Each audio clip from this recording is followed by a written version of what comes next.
အခြေပွားစီမဲ့စနေသားသမီးများအတွက်2026ခုဇန်နဝါရီလတလတာရွှေစကားငွေစကားဟောကြားခြင်းများဖြစ်ပါတယ်ခင်ဗျာကဲဒီလိုကိန်းမျိုးဟောရတာတော့နည်းနည်းမတင်မကြမရလေးတွေများနေတယ်ရှေ့တိုးရမလို့နောက်ဆိုရမလို့ခြေတုံချတုံလေးတွေများတတ်တဲ့အချိန်ဖြစ်ပါတယ်သို့တော့ဒီချိန်ဟာကိုယ်စိတ်ကူးရည်ရွယ်ထားတဲ့ကိစ္စတွေကိုပိုင်နိုင်အခြေတည်တာတို့အစပြိုးတာတို့ထူထောင်တာတို့ပြုလုပ်တဲ့အချိန်ရောက်ပါပြီကံကတဲ့တဲ့ကြီးကောင်းတာတော့မဟုတ်ဘူးတဲ့တဲ့ကြီးလည်းမဆိုးတော့မဆိုးမကောင်းဆိုးမှလို့ကောင်းမှလို့ဖြစ်နေတယ်အဲ့တော့ဒီချိန်လေးကအရေးကြီးတယ်လူတွေနည်းနည်းလေးအစမပြေအထက်ကအများဆုံးကဒီကိန်းကံတအားလည်းမဆိုး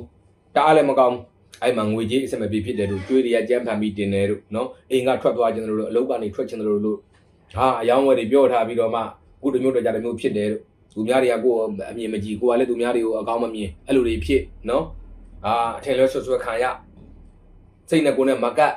ငွေမှပစ္စည်းမှဝယ်မှရောက်မှဆိုတာဒီလိုကိန်းမျိုးမှာဖြစ်တတ်တယ်ဒုက္ခကြီးမမမဟုတ်ဘဲနဲ့ကိုယ်စိတ်နဲ့ကိုယ်တိုင်ပတ်နေဆိုတဲ့ကိန်းပေါ့နော်အဲ့တော့ကိုယ့်ရဲ့စိတ်အာရုံကိုစုစည်းပြီးတော့ကိုဘာတွေဖြစ်ချင်တယ်လဲဘာတွေလုပ်ချင်တယ်လဲဘာတွေရွေးထားတယ်လဲ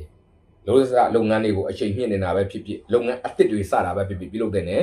အိမ်တွေဆိုင်တွေအဆောက်အဦကိစ္စတွေအလုပ်နေရအိမ်နေရကိစ္စတွေစူးစမ်းတဲ့နဲ့စက်တူတွဲပြီးလုပ်မဲ့ကိစ္စတွေစာချုပ်ချုပ်ဆိုလုပ်ကိုင်မဲ့လုပ်ငန်းမျိုးတွေစံစီစေးစားဆက်မှုစားတော့ကုန်စားတော့ဆိုင်နဲ့စိုက်ပျိုးရေးနဲ့ပတ်သက်တဲ့လုပ်ငန်းမျိုးတွေဦးစားပေးပြီးတော့စူးစမ်းတဲ့နဲ့ဘယ်လောက်တတိဒါတာကြမ်းပန်ပြီးအကျွေးတင်တတ်တယ်တင်စရာရှိလဲပိုင်မနေတာတင်မလိုက်ပတ်သက်နေပါလိချီငှဆွဲယုံပြီးတော့လုပ်ငန်းထူထောင်ရင်းနှီးမြှုပ်နှံတာမျိုးတွေပြုလုပ်တဲ့ပါတယ်ဒီအချိန်မှာကိုဘယ်လောက်စူးစမ်းထားမလဲမကြခင်မှာအဲ့ဒီဒီပွင့်ကိုလှလှပပကြာနေတာခံစားတော့မှာပါနေရည်လာနေဘူးကစောင့်ဆိုသလိုပဲလောလောဆယ်နေလေးတော့ပူမယ်အဲ့ဒါလေးကိုတတိကြီးလေးနဲ့စိတ်အာရုံစုစည်းပြီးစူးစမ်းမယ်ဆိုရင်မကြခင်စနေသားသမီးများပျော်ရွှင်ဝမ်းသာစရာတွေအောင်မြင်မှုတွေကြုံရတော့မှာပါလို့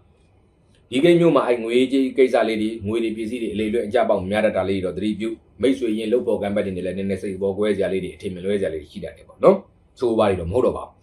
အဲ့တော့စနေသားသမီးတွေကရဲ့အပမိုးရဖို့ဆိုရင်ဘယ်နေ့ပဲဖြစ်ဖြစ်ဟာအရေးကြီးကိစ္စရှိတယ်ဆိုတဲ့နေမျိုးကြရင်လေနီညိုရောင်တို့ခရမ်းရောင်တို့မယမ်းရောင်တို့များပါတော့အဝတ်စားသုံးဆောင်လေးတွေကိုအားပြုပြီးတော့ဝတ်ဆင်သုံးဆွဲပါကံရဲ့အပမိုးရဖို့မိမိတို့ရဲ့ရောင်းကုန်ပစ္စည်းလုပ်ငန်းသုံးပစ္စည်းတွေကိုစာအုပ်ကလေးတအုပ်နဲ့ရက်ခတ်ပြီးဆူတောင်းဘာစာအုပ်ဖြစ်စာအုပ်လေးတအုပ်အစင်ပြေတဲ့တဲ့စာအုပ်လေးတအုပ်နဲ့ရက်ခတ်ပြီးတော့ရိုက်ပြီးတော့ဆူတောင်းပါဘယ်နဲ့ချက်ရဲ့ဘယ်နေ့ရဲ့မဟုတ်ဘူးတတိယရင်ရက်ခတ်နေနော်အားရင်ရက်ခတ်ပြင်းဘာလို့မှမသိစိတ်ညင်အဲ့ရောင်းညင်တဲ့ပစ္စည်းရက်တာခတ်နေလုပ်တဲ့ပစ္စည်းတွေရက်တာခတ်နေအဲ့စာအုပ်လေးတော့အုပ်နဲ့အစင်ပြေတဲ့စာအုပ်လေးနဲ့နော်ဒီလိုကာလမှာစနေသားသမီးများတွေကံကောင်းလိုက်ရွှင်စီမဲ့နံပါတ်တွေကဏ္ဍတွေက1ကဏ္ဍ3ကဏ္ဍတွေဖြစ်ပါတယ်အိမ်နံပါတ်ခြံနံပါတ်ကားနံပါတ်တွေရွေးမယ်လို့အယောင်းဝယ်ဈေးစကားတွေတတ်မှတ်မယ်လို့အချိန်ချက်နေ့တွေနာရီတွေရွေးမယ်ဆိုရင်1ကဏ္ဍ3ကဏ္ဍတွေကကိုယ့်အတွက်ကံကောင်းလိုက်ရွှင်စီပါလိမ့်မယ်စနေသားသမီးတွေကကံရဲ့အပမိုးရဖို့ဆိုရင်ပေါ့နော်ဘယ်နေ့ပဲဖြစ်ဖြစ်အရေးကြီးကိစ္စရှိတဲ့နေမျိုးမှာအုံတို့ခောက်ဆွဲလှူဒန်းဒါနပြုအောင်မြတ်စွာဘုရားမှာပဲလူအပေါင်းတွေမိတ်ဆွေတွေကိုပဲဒါနပြု